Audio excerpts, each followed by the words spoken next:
Alors, bonjour à tous, Jean-Robin, journaliste, éditeur et soldat du Christ. Suite de l'analyse de la conférence de Saïd Laybi, le libre menteur, soldat d'Allah, ils aiment l'islam. Alors on en est de la 80e minute à la 85e minute. Ça fait 1h20 que le gars pérore. Et déblatère sur l'islam est beau, l'islam est gentil, l'islam les bisounours, quoi. Bon, donc là on va passer à une étape où je vais lire surtout, je vais analyser son passage surtout avec un livre dont je n'ai pas encore parlé, que j'ai édité et qui est censuré comme tous les autres. Enfin j'en ai déjà parlé, hein, mais je n'avais pas cité encore, donc c'est le livre du docteur d'État Philippe Arnon, L'islam, une stratégie militaire sous couvert de religion, voilà, dont le titre est parfait, et le livre est non moins parfait, et vous allez voir que ça casse bien la propagande islamiste, hein, que nous sort Laybi. Alors là, je vais le laisser parler assez longtemps, enfin je vais peut-être le couper de temps en temps quand même, mais je vais le laisser parler au moins 2 minutes ou 2 minutes 30, et puis après, je vais passer à la contradiction. Allez, c'est parti. Alors les musulmans, ils disent la polygamie, oui, certes, sous certaines conditions drastiques, et ça donne des familles.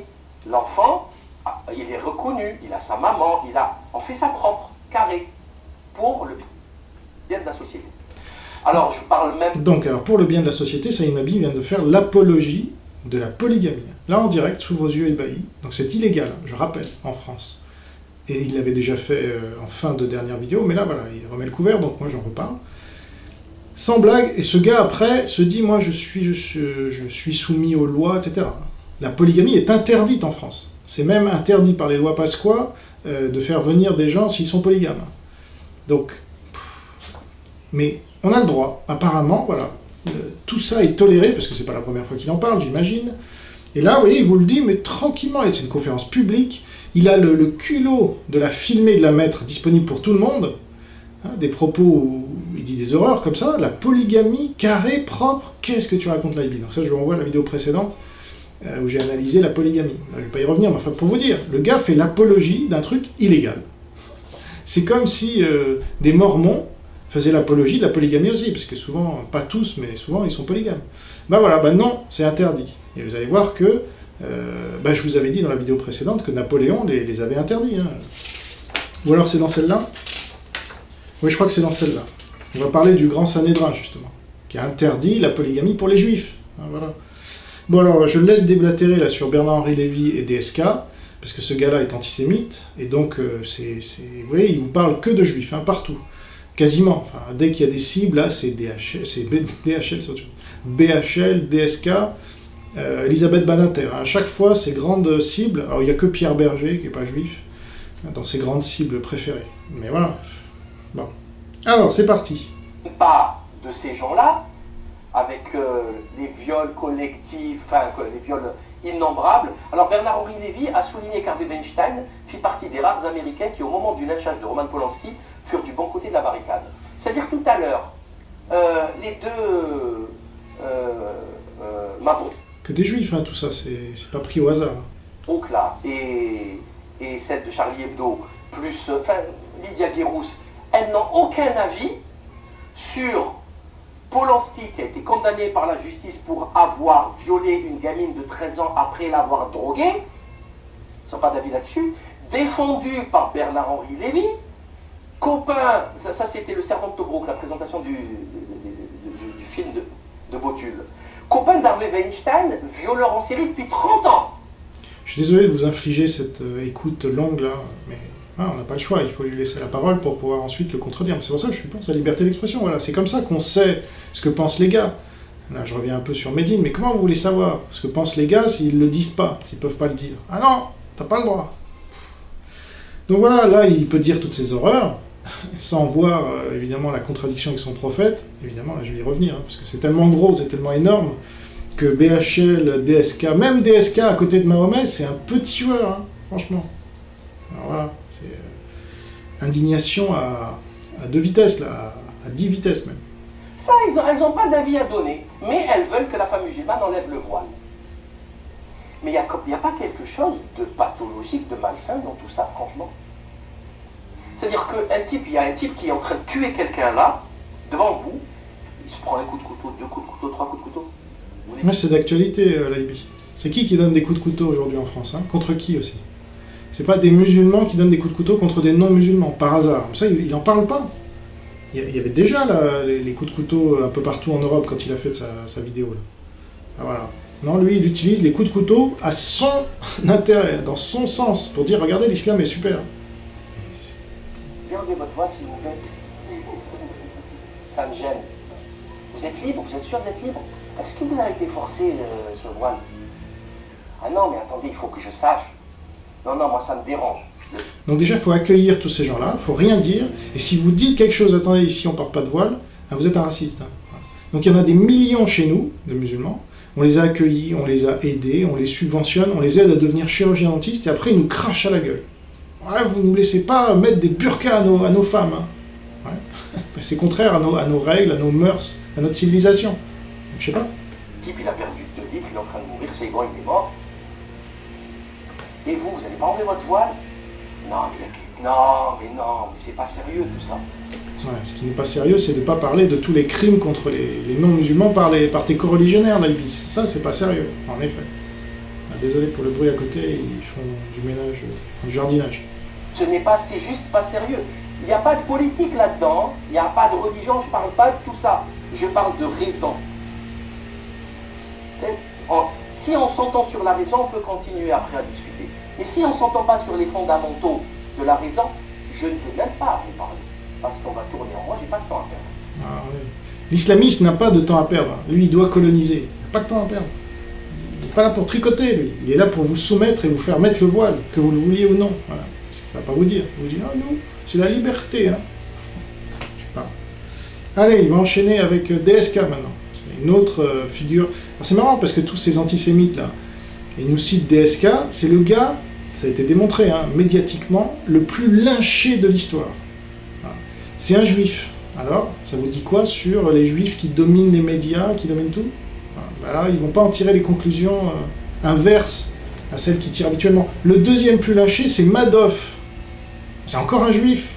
C'est marrant. Alors, soit il n'y a que des juifs qui sont des escrocs, ça c'est leur conclusion, soit les juifs sont comme les autres et ils sont souvent même plus lynchés que les autres, hein, médiatiquement. Ça ne les dérange pas qu'ils soient plus lynchés médiatiquement, non. Vous non plus d'ailleurs. Bon, DSK, je l'ai mis juste pour rigoler un peu. On va rigoler justement. Bon, ça c'est des gens qui vont avec leurs femmes, dans des boîtes à échangistes, mais ça passe normal. C'est Darmanin, il fait de l'échangisme, ça passe normal. Grosse accusation, là. Gérard Darmanin ferait de l'échangisme. Bon, ça, je laisse chacun voir ce qu'il compte faire avec cette information. Alors, moi je vais maintenant citer donc le livre dont je vous parlais, Islam, une stratégie militaire sous couvert de religion, du docteur d'État Philippe Arnon. Alors, je vais vous citer le chapitre 1.1.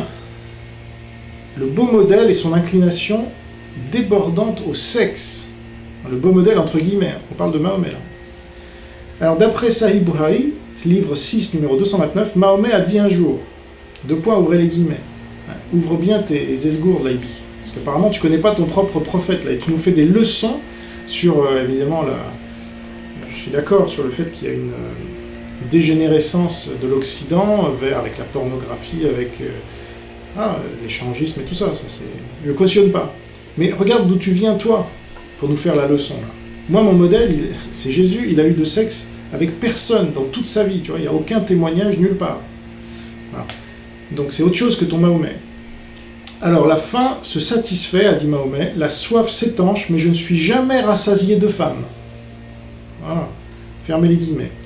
Ensuite, Anas bin Malik a dit, le prophète avait l'habitude de rendre visite à toutes ses femmes à la suite. C'est pas l'échangisme, ça, Laïbi? Jour et nuit. Et elles étaient au nombre de 11.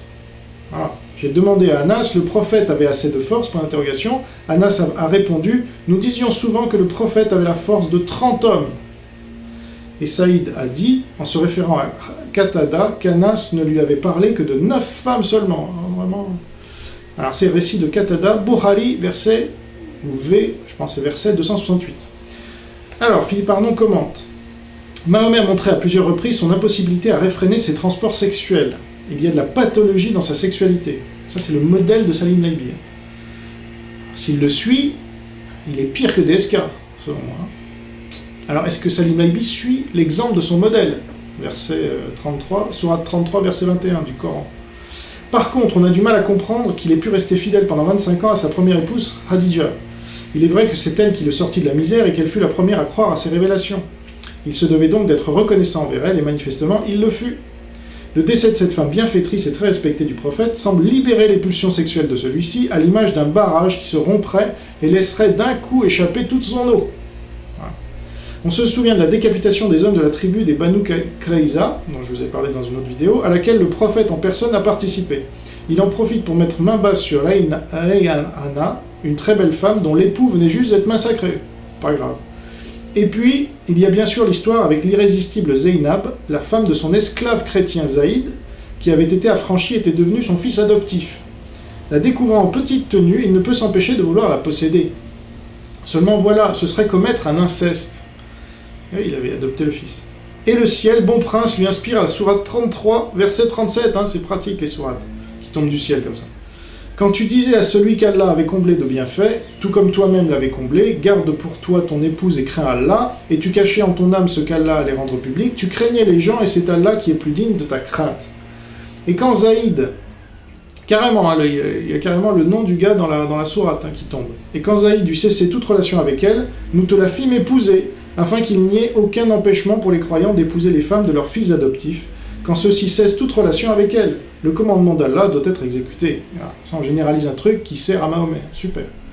Ce verset est une petite merveille d'hypocrisie, dit Philippe Arnon, non seulement parce que Mahomet utilise Allah alibi pour légitimer sa pulsion sexuelle, écarter Zaïd qui ne peut que s'effacer, car sinon il aurait sans doute toutes les chances de retrouver son statut d'esclave, mais aussi parce que les mots employés et les tournures sont posés de telle façon que les esprits simples de l'époque ne peuvent qu'adhérer et que croire. Ah. Mahomet est décidément un génie, dit Philippe Arnon, et jusque dans les plus petits détails de la vie. Pour illustrer encore la difficulté qu'il a à maîtriser ses inclinations, on pourrait citer la jolie Juwariya, qui, capturée lors de la razzia contre la tribu des Banu al-Mustalik, voulut se racheter par un pécule. Mahomet paya le pécule et l'épousa. Une autre fois, il ne put s'empêcher de s'accoupler avec la juive Safiya, une autre captive, avant d'arriver à Médine et de la prendre pour épouse, le mari de celle-ci ayant été auparavant torturé puis massacré par les fidèles. En un mot, le prophète se réserve les plus beaux morceaux, entre guillemets, comme en témoigne la sourate 33, verset 50. Tout ça est dans le Coran, c'est incroyable. Ô prophète, nous t'avons rendu licite tes épouses à qui tu as donné le mar, dot, ce que tu as possédé légalement parmi les captives ou esclaves qu'Allah t'a destinées, les filles de ton oncle paternel, les filles de tes tantes paternelles, les filles de ton oncle paternel. Incroyable. Et les filles de tes tantes maternelles. C'est ça encore, ça a vérifié. Celle qui avait émigré en ta compagnie, ainsi que toute femme croyante si elle fait don de sa personne au prophète, pourvu que le prophète consente à se marier avec elle. Ah ouais, c'est dur ça. C'est là un privilège pour toi, à l'exclusion des autres croyants.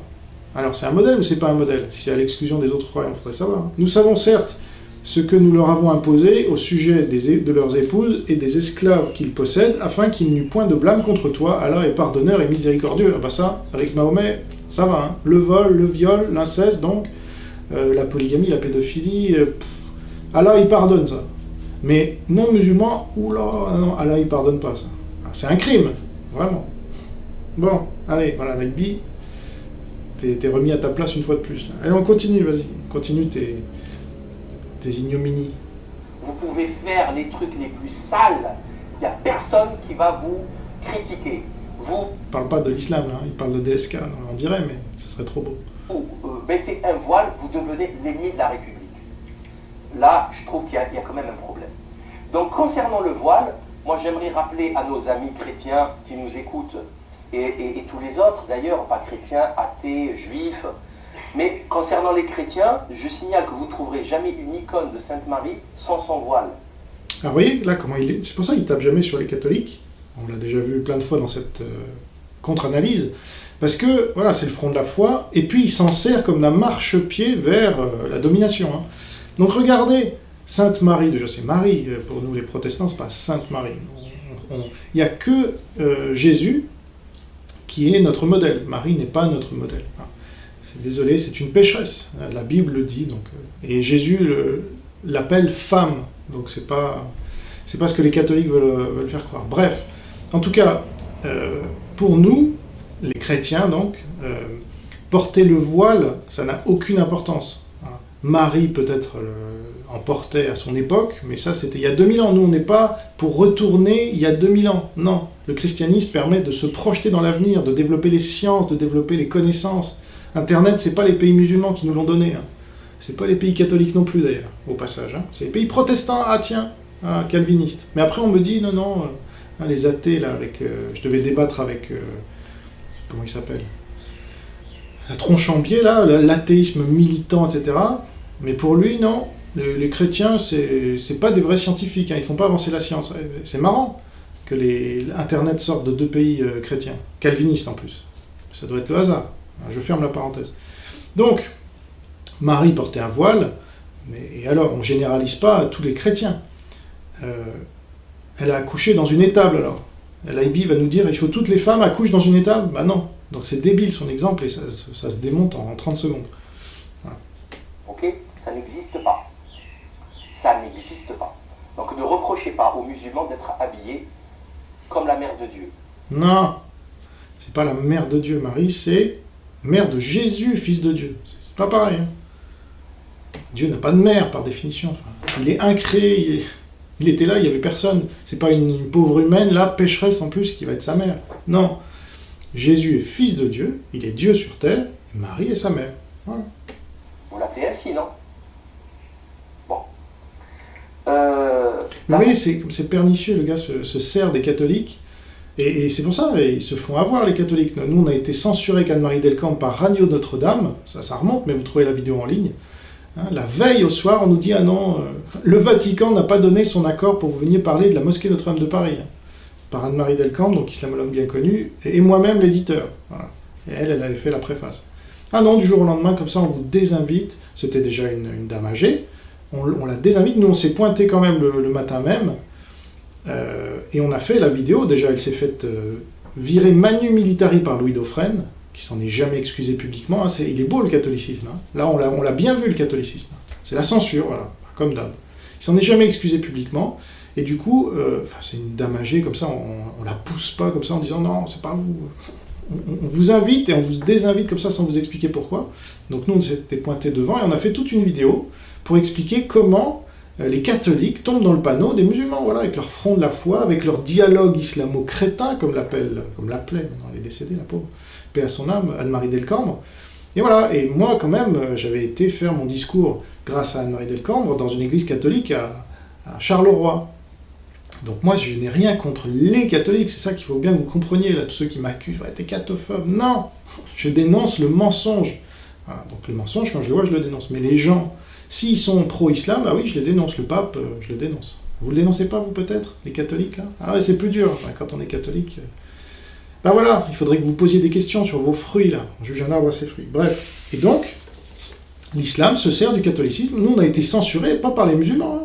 On a été censurés par le Vatican, parce que la radio Notre-Dame, là, qui existe toujours d'ailleurs, hein, oh, tranquille, hein, eux, ils risquent pas la censure, non, c'est eux qui censurent. Voilà, Louis Dauphren, je suis même sûr qu'il est encore à l'antenne, eh bien lui, il nous a censurés tranquillement, voilà, du jour au lendemain, ah non, le Vatican veut pas. Ben, lui, en bon petit soldat du catholicisme, il s'est exécuté, hein. Rien à faire, il n'a pas posé sa démission pour... Ah non, bah non, il est bien nourri, le petit Louis Dauphren. Donc voilà, et je vous renvoie à la vidéo... que j'avais faite d'Anne-Marie Delcambre, elle explique bien comment les catholiques se font avoir.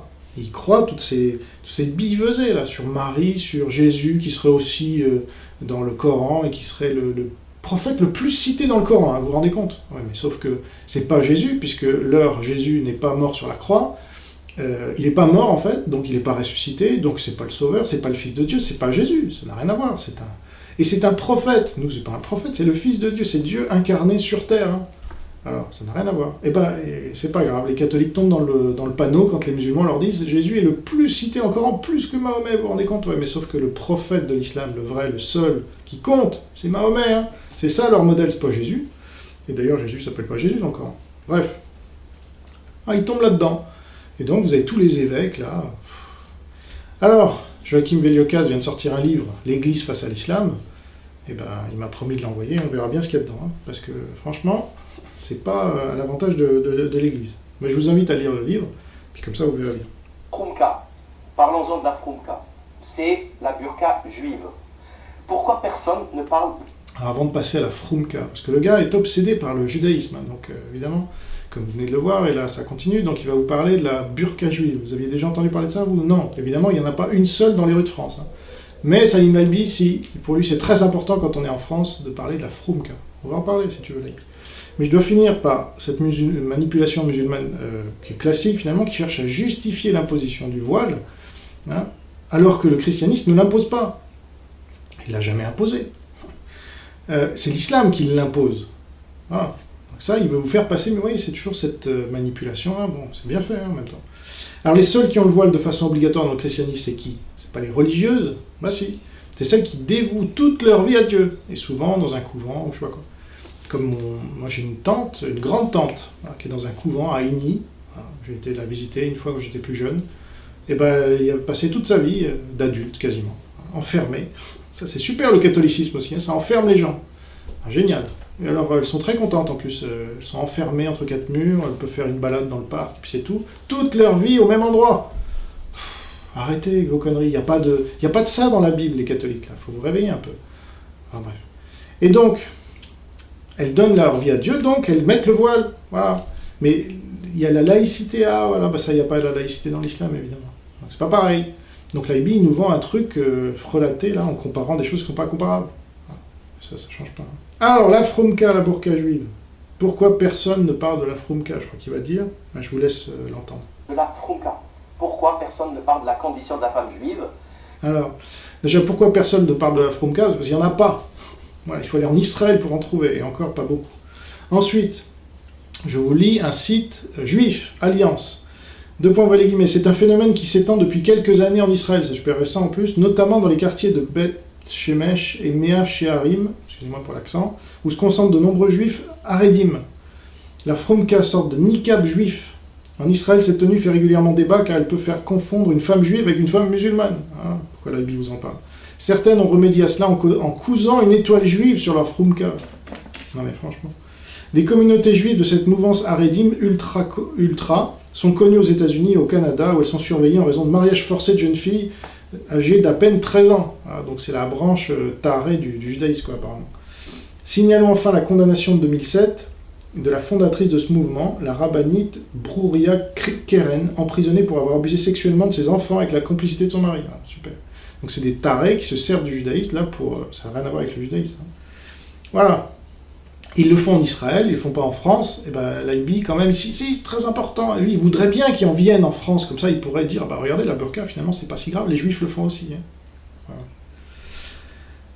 Voilà. Alors, pourquoi personne ne parle de la condition de la femme juive? Encore un autre truc, nous dit l'Aïbi. Hein.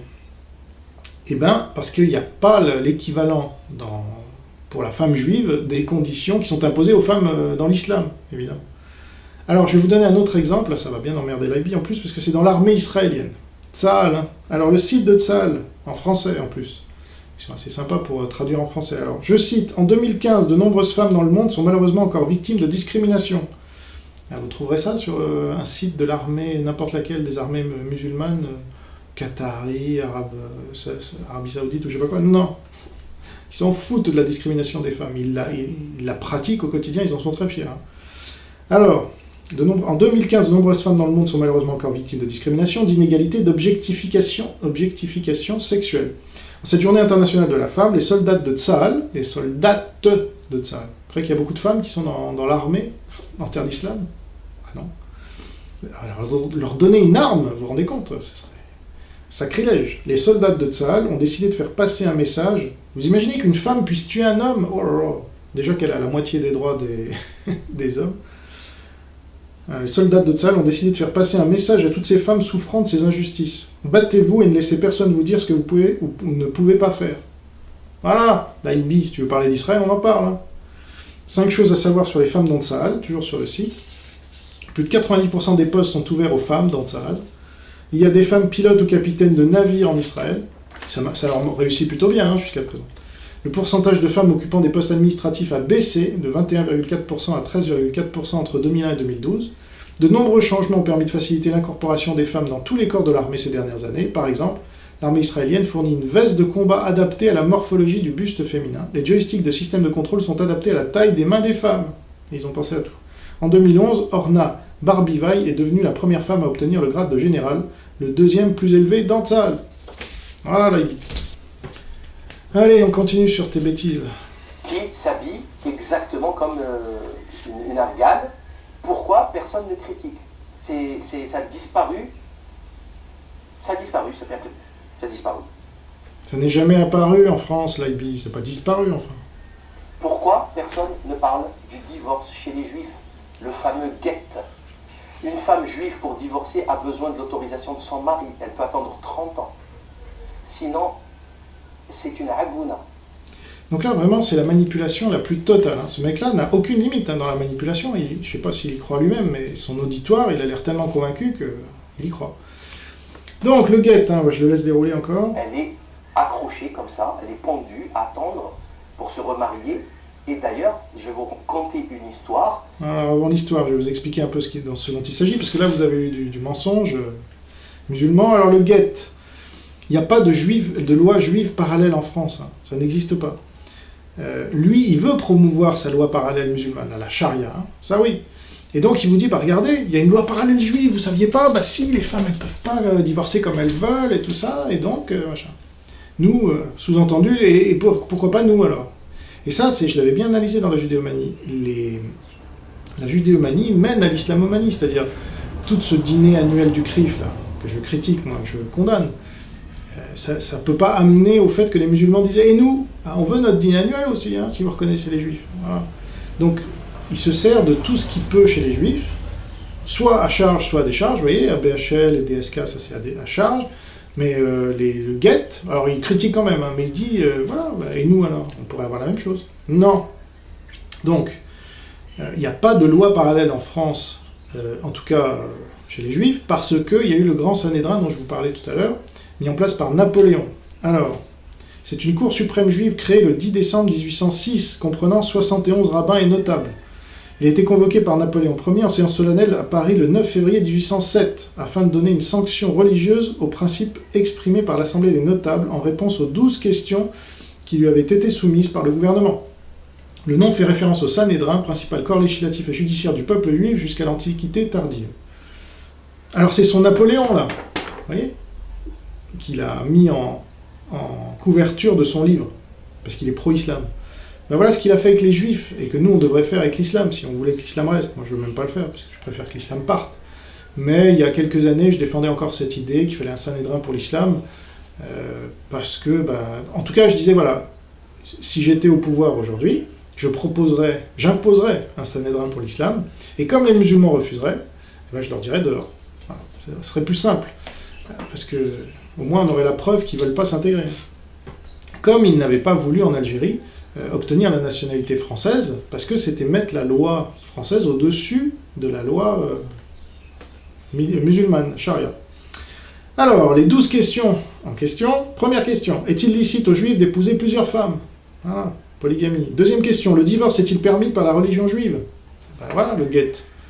Le divorce est-il valable sans qu'il soit prononcé par les lois contradictoires à celles du Code français? Parce que Napoléon a aussi mis en place le Code civil, comme vous savez. Troisième question, une juive peut-elle se marier avec un chrétien et une chrétienne avec un juif?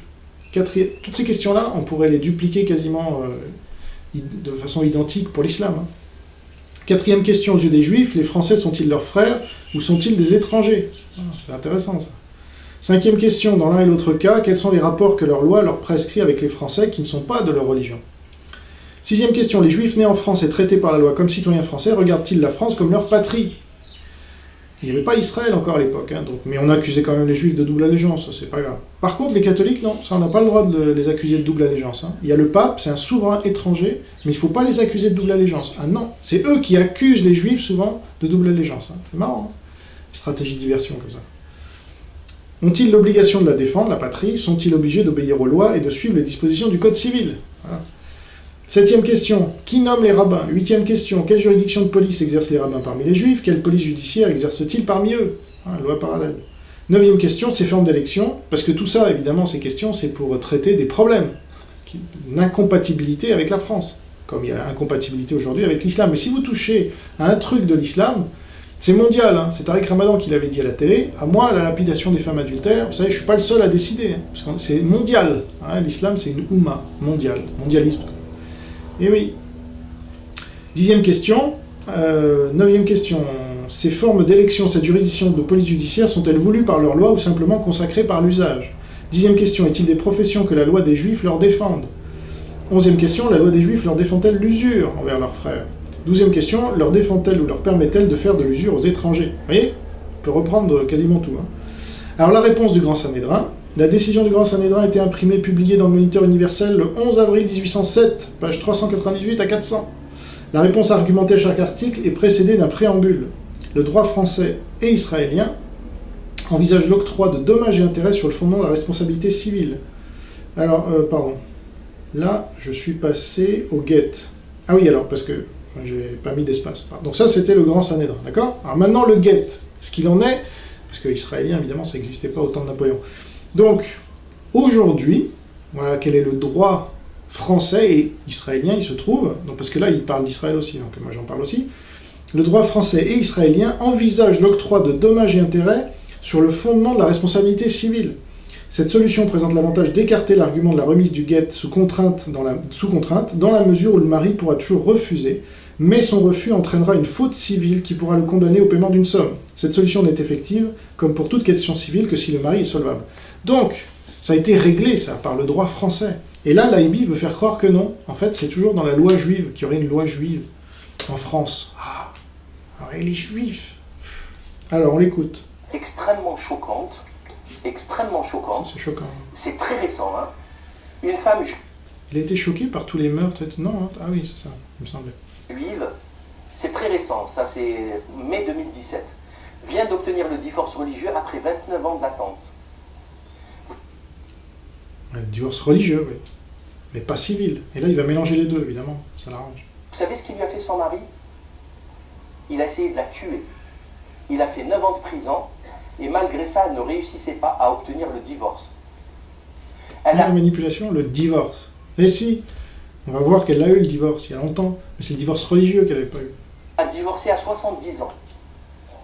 Il lui a gâché sa vie. Et vous savez pourquoi elle a réussi à divorcer? Parce que l'État français a condamné ce mari à 50 000 €. Donc il a été obligé de lâcher du lest. Alors, vous voyez comment on nourrit l'antisémitisme en France, hein. C'est facile. On déforme les faits, on raconte n'importe quoi, et regardez, les juifs, ces pauvres-là, ils subissent une loi, vraiment, c'est le Moyen-Âge. Hein. Ouais. Mais l'islam, non, c'est pas le Moyen-Âge, bien sûr. Alors, elle a divorcé à 70 ans, il lui a gâché la vie. Hein. Voilà ce que vous dit Saïd Laibi, le menteur. Alors, voilà l'article de BFM TV qui cite, en date du 19 mai 2017, « Une femme juive obtient le divorce religieux après 29 ans d'attente. Ce guet a été remis mardi à Paris à une femme de 72 ans, en présence du grand rabbin de France, Raïm Corsia, a-t-on appris dans l'entourage du chef religieux. Elle l'attendait depuis son divorce civil. » Ah, tiens, il en parle pas, ça là, il est bien menteur, là, manipulateur de merde, là. C'est incroyable d'être à ce niveau-là de manipulation, de se présenter quand même publiquement. Ouais, moi, je dis la vérité, je suis un libre penseur. Ah, divorce civil prononcé à Lyon en juin 88. Voilà, il y a 40 ans. 30 ans, pardon.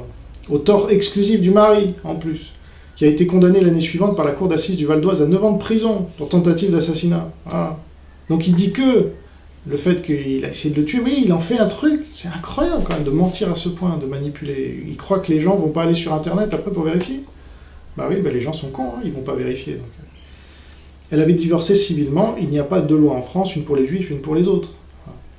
Après, religieux, ils font ce qu'ils veulent, hein, ça n'a aucune influence, justement, dans la société. Et en plus, qui en parle de ce truc-là, hein, leur BFM TV, là, qui est aux mains des juifs, hein, de Drahi et de machin. Alors tu parles, c'est encore une preuve que c'est n'importe quoi, cette histoire aussi. Et en plus, j'ai vérifié qui a écrit l'article. Alors c'est une toute petite agence, hein. Personne ne connaît, l'AFP, vous avez déjà entendu parler? C'est juste, ça produit juste 80% de l'information fraîche en France, hein. Je renvoie à mon livre noir de l'AFP, des manipulateurs en plus, eux aussi. Et donc ça a été repris dans toute la presse, voilà, qui s'en est fait des gorges chaudes. Bon.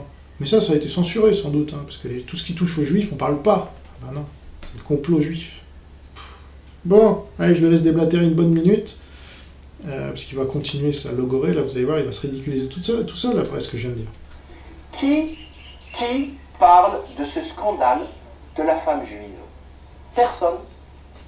Et pourtant, franchement, moi personnellement... Il cite BFM TV, hein. Personne. Il cite l'AFP, personne. Je vous le dis, hein, ça va peut-être vous choquer, c'est pas mon problème, c'est leur délire, c'est leur religion. Ils veulent vivre dans cette religion, c'est leur problème. Ça ne me concerne pas. Mais si vous voulez critiquer A, il faut critiquer B. Ah, ça ne le concerne pas, mais il s'en sert quand même, hein, bien sûr, pas bête. C. Vous pouvez pas critiquer que 1. Mais sinon, si c'est leur truc, mais vraiment, je respecte totalement. Moi, personnellement, je trouve ça choquant au plus haut point, mais c'est leur truc. Il respecte. La femme, elle est adulte, la femme, elle a un père, elle a un frère, ils doivent la défendre. Allez, le musulman qui revient là. La femme, elle a un père, elle a un frère. Hein. Dans l'islam, ça, c'est plus important que tout. Alors, la femme, elle a un père, elle a un frère. Voilà ce qui définit la femme en islam. Mais les juifs, c'est pas pareil. Voilà, et voilà, si ça leur plaît, qu'ils restent, sinon qu'ils changent de religion, ou sinon qu'ils changent... Je sais pas, c'est leur problème, c'est pas le mien. Je vais pas m'encombrer l'esprit avec les problèmes des autres, j'en ai déjà assez moi-même. Ça, c'est clair. Alors, tiens, pour une fois, on est d'accord. Il y a déjà beaucoup de problèmes, ça, il va bien. Et voici les femmes françaises, comme elles étaient habillées dans les années 40, 50, donc ça, c'était pour le... Alors, ce sera pour la prochaine vidéo.